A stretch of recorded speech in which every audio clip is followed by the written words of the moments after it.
Salut les amis, bienvenue sur cette nouvelle vidéo, un nouveau DTC dans ta carte. Ça faisait longtemps qu'on n'en avait pas fait un, voilà, question de manque de temps, il fallait que je sois évidemment opérationnel pour pouvoir vous proposer une petite lecture. Et du coup il y a quelques jours j'ai relancé justement un petit peu les commentaires qui sont sur la carte, qui sont sur la vidéo d'origine de dans ta carte, sur lequel les personnes voilà, ont posté des commentaires souhaitant voir un petit peu les événements dans leur vie par rapport au ciel. Alors je précise qu'il ne s'agit pas de prévision, il s'agit bien de post-vision, c'est-à-dire on regarde les événements qui se sont passés et a posteriori on fait une analyse de ce qui a pu déclencher ces événements-là dans la carte du ciel. Ça nous permet de comprendre un petit peu le langage planétaire avec parfois des surprises parce qu'effectivement on n'a pas toujours des figures assez traditionnelles.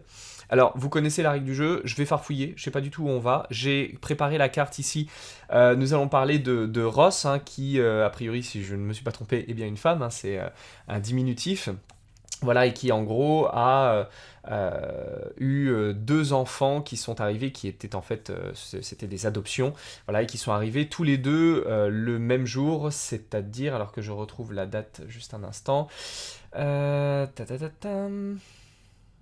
je ne dise pas de bêtises, parce que si j'ai pas la date, ça va pas marcher. Ça doit être quelque part par là. Oui, c'est ça, le 17 juin 2010. Oui, vous savez, j'ai beaucoup de mal avec les chiffres, c'est pas une nouvelle. Donc le 17 juin 2010, on avait l'arrivée des deux Pichous qui sont arrivés en France, originaires de Russie, à Tchaïkovski. Et donc on va regarder un petit peu. Alors voilà, il y avait plusieurs sujets en fait là-dessus. Il y avait l'idée de l'arrivée des enfants, il y avait l'idée d'un blocage par rapport à un volcan qui était en éruption. Voilà, il y a eu pas mal de choses, la vie professionnelle de la personne qui était un petit peu chamboulée. Je voulais en fait me concentrer là sur cette vidéo, on va juste exclusivement regarder les enfants, l'arrivée des enfants, parce que en astrologie, on a énormément en fait de figures différentes qui peuvent parler de l'arrivée des enfants. Ça peut se voir par le biais de la grossesse, évidemment. On a tout un tas de points qui peuvent en parler, comme du Lune-Uranus, Lune-Vénus, voilà, des événements qui sont toujours liés à la Lune pour le côté maternel. Mais je me suis dit, tiens, pourquoi ne pas regarder avec des figures qui peuvent s'adapter effectivement à l'arrivée d'un enfant par grossesse ou à l'arrivée d'un enfant par adoption. Donc on va aller voir ensemble les figures qui sont les plus traditionnelles. Donc je sais pas où on va aller, on va essayer de découvrir les choses qui fonctionnent le mieux. Et en fait l'idée c'est qu'on peut regarder ça sous plusieurs formes. On peut regarder effectivement les enfants directement, c'est-à-dire qu'on a un mi-point pour les enfants. On peut regarder l'événement familial, c'est-à-dire il se produit quelque chose dans la famille. On peut regarder le fait de devenir parent. On peut regarder simplement ce qui touche au milieu du ciel ou à l'ascendant, parce qu'il va forcément se produire des choses à cet endroit-là. Milieu du ciel, c'est ce que je vis. L'ascendant, c'est ce qui se passe autour de moi et donc du coup qui va m'impacter. Donc on va les voir, on va regarder. Donc j'ai monté la carte, juste je revérifie que je n'ai pas noté de bêtises. 15, 9, 67, 10h30 à la tronche en France. Voilà, bon, on va aller jeter un œil. On va aller voir un petit peu ce qui se passe. Alors je vais d'abord aller régler la date. Donc vous avez vu que je suis sous Olympia. Hop, je vais mettre ça. Donc on a dit 17 juin 2010. Toujours, ça marche toujours bien les chiffres avec moi. Hop, voilà. Alors 17 juin 2010. Donc on est dessus. Je vais voir si on peut pas mettre les mi-points directement. On va regarder. Ok. Le premier truc par lequel on peut commencer avec ce genre d'événement, c'est qu'il y a un événement dans la famille. Le truc le plus global, c'est qu'il se passe quelque chose dans la famille. La famille, c'est quoi? Cupidon. L'événement, qu'est-ce que c'est? Uranus. Donc on va aller voir avec du Uranus et avec du Cupidon. Bon déjà c'est assez... ok, je vais juste prendre mon logiciel, comme ça je vais vous montrer plus facilement. C'est déjà assez amusant de voir que, en fait, déjà dans le thème, on a, de manière conjointe, on a Uranus qui fonctionne avec Cupidon. Alors je vous rappelle, ici sur le thème, à l'intérieur on est sur le thème natal, on est sur la carte de naissance de l'individu. Au milieu on est sur la progression d'arc solaire, dans ce qu'on appelle une direction d'arc. Donc ça, ce sont des choses qui évoluent lentement, à peu près à mesure de 1 degré par an. Excusez-moi, je me nettoie juste la binocle, une minute. Et sur l'extérieur, nous avons évidemment la roue des transits, donc c'est-à-dire qui bouge là vraiment au jour le jour, enfin dépendamment de la planète évidemment. Si vous avez des planètes très lointaines, bon évidemment elles bougent plus lentement. Non, c'est toujours pas ça. Donc là, ce qu'on a, c'est que déjà dans le thème de naissance, on a justement Uranus qui est conjoint à Cupidon. C'est-à-dire il y a un événement, déjà il y a un événement familial qui est noté de manière importante dans le thème de la personne. Ce qui est assez amusant, c'est que ça tombe juste à côté de Poséidon. Or, j'en ai déjà parlé dans les cours, et j'en ai déjà parlé dans certaines vidéos. Quand on a une notion d'adoption, Poséidon est toujours là. Parce que on va avoir un événement, par exemple, l'arrivée d'un enfant, mais cet enfant, il n'est pas biologique, il est, pardon, c'est comme ça qu'on va le présenter, symbolique. C'est un enfant symbolique. Or, les symboles sont justement l'un des attributs de Poséidon. Poséidon, c'est tout ce qui est immatériel, vibratoire, c'est également les grandes connaissances, la grande sagesse, donc le domaine du symbole va se retrouver justement dans Poséidon, et quand on a un enfant de type symbolique, c'est-à-dire adoptif, on va le retrouver, on va avoir du Poséidon justement dans le coin. Donc déjà on a un événement qui arrive là-dessus. Bon, a fortiori on n'a pas grand-chose qui l'active ce jour-là, par contre on a quand même, vous voyez, on a quand même du Chronos qui passait juste avant, et Chronos, ça c'est la décision d'État, ou c'est un accord, quelque chose d'officiel ou d'administratif, et forcément il a l'air d'être un peu dépassé par rapport à Uranus, Cupidon, mais forcément parce qu'on a la réponse avant d'avoir les enfants, on n'a pas le jour même. Donc forcément, on l'a su certainement plusieurs semaines ou plusieurs mois avant, c'est possible, et puis c'était le moment où justement Chronos passait dessus. Donc là on a ça. On peut aller voir le mi-point, hein, peut-être qu'il se passe quelque chose sur du Uranus-Cupidon, hein, donc sur le mi-point entre les deux. Est-ce qu'on a un événement? Oui, on a des événements. Regardez, on a trois choses qui apparaissent. La première, c'est on a Jupiter qui apparaît. Et ça, c'est un événement dans la famille qui est heureux, qui est agréable. Avec Jupiter, c'est joyeux. De l'autre côté, on a Mercure. Mercure, c'est justement la jeunesse. Alors, si on devait trouver une planète pour les enfants, ça serait Mercure. Donc là, on a l'idée d'avoir effectivement un événement par rapport à la jeunesse. Je dis pas les enfants, mais ça pourrait. Et en plus, c'est assez rigolo parce que Jupiter, Mercure, c'est la bonne nouvelle. Donc, on reçoit une bonne nouvelle. Donc, il y a un événement familial, Uranus-Cupidon, qui est lié à une bonne nouvelle. Et d'ailleurs, si vous regardez, là ici, ça passe justement sur du Admet. On a Admet qui passe, et Admet, il matérialise les choses, il les rend concrètes. Et on a juste au-dessus, à nouveau, Mercure qui apparaît. Mercure, encore une fois, la jeunesse. Donc on a à nouveau la jeunesse qui est matérialisée. C'est une bonne nouvelle. Mercure, Jupiter, c'est une bonne nouvelle qui est d'ailleurs à nouveau confirmée par Chronos, hein, le côté officiel. Donc effectivement ça apparaît. Il y a une notion de voyage également, parce que ça tombe sur du Mercure-Saturne. Mercure-Saturne, c'est la notion du voyage, et effectivement il y a cette idée là, voilà, pour leur arrivée. C'est aussi la période de l'éruption du volcan d'Islande qui avait bloqué entre autres toute l'Europe et qui nous empêchait de rentrer. Voilà, tous les quatre bloqués à Moscou. Donc en fait ils sont allés les chercher là-bas et ils les ont ramenés, et donc on a l'idée du voyage, donc Mercure-Saturne. Et c'est drôle parce que Mercure-Saturne justement avec du Admet, c'est aussi le voyage qui est bloqué. Bon. Donc du coup ça apparaît. J'avais dit que j'avais pas parlé du volcan. Je vois pas le volcan, mais en tout cas le voyage bloqué, ça apparaît. Donc là déjà là-dessus, effectivement, on peut le voir. Est-ce qu'on a quelque chose avec on doit avoir quelque chose certainement avec du Cupidon-Pluton, parce que Cupidon c'est la famille, Pluton qui évolue, qui grandit. Donc on a peut-être quelque chose là-dessus. Alors on avait Pluton à cet endroit-là. Déjà on avait, voyez, hop, on a Pluton ici. Et on avait Cupidon justement qui était pas excessivement loin, mais c'était pas suffisant certainement pour le matérialiser tout de suite. Il y avait certainement quelque chose qui devait prendre un petit peu plus de temps au moment où ça passait directement dessus. On le sait, les processus d'adoption c'est très lent. Par contre, on a quand même du Vénus-Cupidon. Et Vénus-Cupidon, ça c'est très bien parce que il y a une évolution au sein d'une famille aimante, hein, Cupidon-Vénus, ou alors au sein d'une famille dans laquelle on partage de l'amour, ou alors l'amour d'une famille est en croissance ou en évolution. Et on avait justement l'ascendant qui passait pas très loin au-dessus, et l'ascendant c'est par rapport à quelque chose qui est à l'extérieur, par rapport à quelque chose qui ne se trouve pas précisément dessus. Alors là on n'est pas pile poil dessus, mais par rapport à quelque chose qui n'est pas directement dans notre univers, mais qui est un peu à la périphérie, il se produit quelque chose qui fait que. Et là, c'est possible que l'heure de naissance, ton heure de naissance, Rose, doit être peut-être reculée. C'est pas impossible à voir. En même temps, vous voyez, hein, ça tombe quand même aussi sur du nœud lunaire ascendant, c'est-à-dire un lien lié avec l'entourage. Génère justement, hein, de l'amour. On a une évolution. En plus, j'avais pas vu, mais ça tombe sur la Vénus ici en fait. En fait, vous savez quoi? On a même un triple Vénus. Alors là, on a ce qu'on appelle, si je le bouge un tout petit peu, si j'essaye de me mettre bien au milieu, vous allez voir qu'en fait, on a un triple motif parce qu'on a le Vénus ici avec le Vénus là avec l'autre Vénus ici. On n'est pas très loin. Là, si je me mets ici comme ça, je vais effacer ça. Vous allez voir, je vais mettre le Vénus de niveau 1 avec le Vénus de niveau 2. Hop, voilà. Et là, on a Vénus ici, sur Vénus, Vénus. Donc là, c'est un moment particulier quand on a un triple motif comme ça, ou ce qu'on appelle une symétrie d'axe, c'est qu'il se produit quelque chose de très fort et qui apporte un élément spécifique qui là est vraiment ponctuel. C'est-à-dire qu'on peut vraiment le mesurer presque au jour ou à la semaine près, selon les planètes évidemment. Et là, en l'occurrence, c'est un moment où il y a beaucoup d'amour. Et il y a beaucoup d'amour, pourquoi ? Ben, on voit, hein, il y a ici le soleil, c'est-à-dire pour quelqu'un, pour une vie, pour une forme de vie, et en l'occurrence, ben, ce sont deux garçons, hein, si je dis pas de bêtises. Donc, a priori, le soleil. Et on voit que ça tombe sur du Cupidon ascendant, c'est-à-dire ma famille un peu qui est réagrandie parce que ça touche à l'ascendant, donc c'est-à-dire autour de moi, dans ma famille, il se passe quelque chose. Donc ça, c'est hyper intéressant. Donc là, pour le coup, ça apparaît bien. Est-ce qu'on a quelque chose sur du Cupidon-Pluton ? Cupidon-Pluton, encore à nouveau, hein, la croissance de la famille.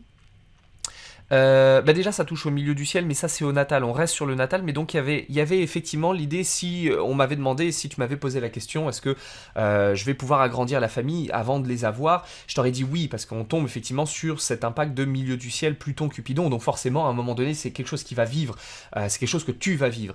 Et là effectivement on a bien Pluton qui passe dessus en transit et qui l'active, en rétrogradation c'est encore plus fort, retirer la notion de négatif ou positif, hein, quand c'est en astrologie uranienne ça n'a aucune importance. Par contre, on a bien du Neptune. Neptune sur du Pluton-Cupidon, il y a la famille qui évolue, mais on est sur des bases un peu branlantes en fait. On ne sait pas trop dans quel sens ça va évoluer. On marche un peu sur des œufs. Vous voyez, il y a un truc qui n'est pas encore entièrement stable. On y va à tâtons. Alors peut-être aussi parce qu'il y a des questions peut-être d'administration ou ce genre de choses qui peuvent compliquer un peu. Par contre, on a bien à regarder Pluton, Cupidon, l'évolution de la famille, donc c'est là où on tombe, hein, donc où je parlais de Neptune, Pluton. Mais on a bien, en plus de ça, ça tombe bien sur le nœud lunaire.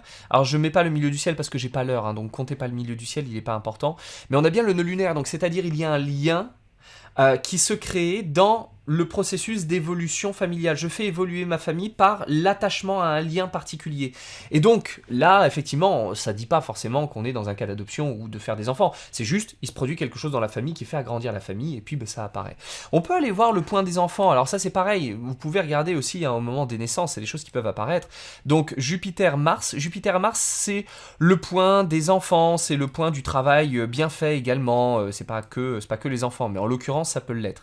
Et là, en l'occurrence, ça fonctionne très bien également, puisque vous avez à cet endroit-là, bon, on a du Vénus, donc déjà on sait que quand on regarde le thème de quelqu'un qui a ça, on sait que la personne va aimer les enfants, voilà, il y a vraiment de l'amour. Mais on a également le nœud lunaire qui était passé peu de temps avant, vous vous souvenez, hein, le nœud lunaire est quasiment toujours rétrograde, donc il passait dessus, donc il donnait déjà une activation, et en fait on avait vraiment la grande activation qui tombait ici avec de l'ascendant, c'est-à-dire autour de moi, ascendant, j'ai Mars, Jupiter, des enfants qui apparaissent, que je vais aimer, et d'ailleurs, vous vous souvenez, le fameux Cupidon-Poséidon, c'est-à-dire dans la famille virtuelle ou symbolique. Donc là, on a bien...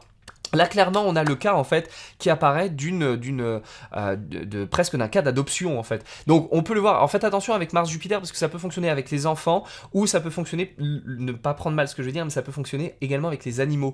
En fait, c'est juste que les enfants et les animaux sont dans la même configuration astralement, Mars-Jupiter, parce que les deux agissent, Mars, avec quelque chose qui est très, comment je peux dire, avec bonhomie, avec joie, avec quelque chose qui est spontané, avec quelque chose qui correspond à leur nature, Jupiter. Un animal va pas calculer pour faire un sale coup, un enfant ne va pas calculer pour faire un sale coup, il y a quelque chose de très spontané, de très, voilà, ça sort comme ça. Donc bah là, avec du Mars-Jupiter, effectivement, on peut le voir. Après, ouais, je me serais peut-être attendu à un truc plus ponctuel. J'aurais voulu peut-être un événement plus ponctuel, parce qu'on a un Neptune ici, mais Neptune, encore une fois, ça donne du flou. Mais est-ce qu'on n'aurait pas, par exemple, peut-être un triple motif ou une symétrie d'axe ? Je vais aller voir si on a une symétrie d'axe. Je vais aller regarder juste un instant. Je garantis pas, mais on va aller voir. Bon, déjà, les deux sont pas très loin. Ça, c'est déjà un bon signe. Parce que ça rend plus facile le fait d'obtenir... ouais. Bah ouais, en fait, on a une symétrie d'axe. Regardez, alors ça se joue à pas grand-chose près. On est à moins d'1 degré, hein, donc ça fonctionne. Si je me mets, en fait, entre les deux... Ah oui, pardon, qu'est-ce que j'ai fait ? Je suis allé chercher le mi-point Mars-Jupiter sur les 3 niveaux, natal, direction d'arc et transit.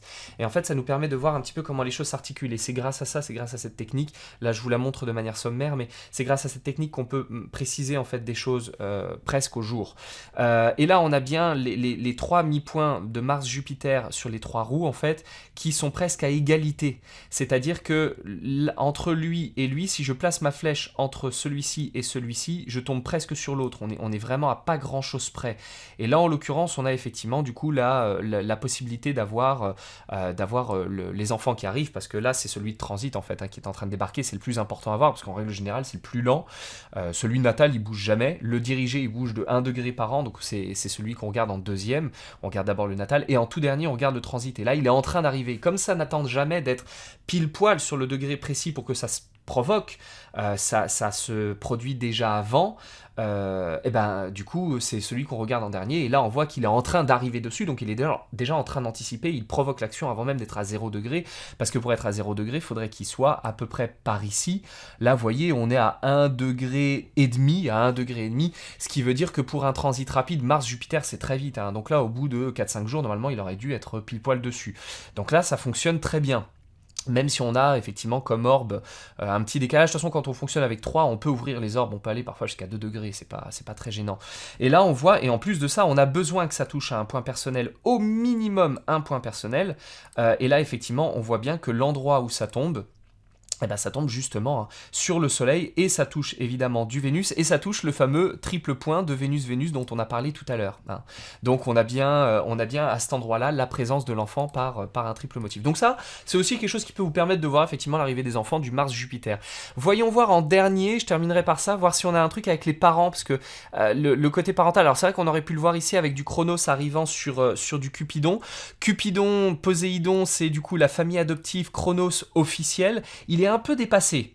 Il est un peu dépassé, mais encore une fois, je ne sais pas le délai en fait qu'il existe entre le moment où on a eu l'accord de dire tiens, vous allez avoir les enfants, et le moment où ils sont effectivement arrivés de manière effective. Mais en tout cas, voilà, je pense qu'on a eu certainement au moins quelques semaines entre les deux minimum.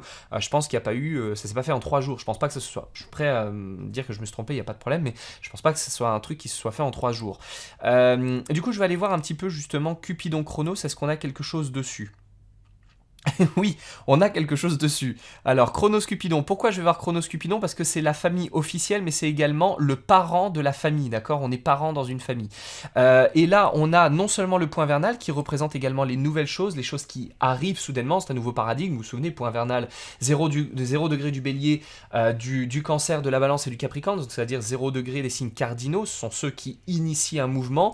Et qu'est-ce qu'on a à ce moment-là? On a bien la lune qui débarque, donc un point personnel, et pile ce jour-là, le soleil, un deuxième point personnel. Donc évidemment, on avait bien à cet endroit-là une confirmation. Je regarde si on n'a pas quelque chose justement, peut-être un point avec les enfants ou un bidule comme ça. Je suis pas sûr, mais par contre, regardez, on a un triple motif de Mars en fait. Ça, c'est assez rigolo. Hop, parce qu'on a Mars, Mars, Mars. Hop, on a le troisième Mars ici. Donc on a 3 Mars sur ce point-là. Donc là, on a l'idée d'agir. On peut enfin agir comme étant un parent. Donc ça apparaît plutôt pas mal. Est-ce qu'on peut avoir un truc, par exemple, sur du Chronos-Pluton? Chronos-Pluton, c'est l'évolution officielle, le changement officiel, mais c'est aussi devenir parent. C'est le fait de devenir parent. Bah, on a du Jupiter. Hein. Vous voyez, on a ici, hop, on a Jupiter, c'est-à-dire avec joie, on devient parent. Voilà, ça arrive.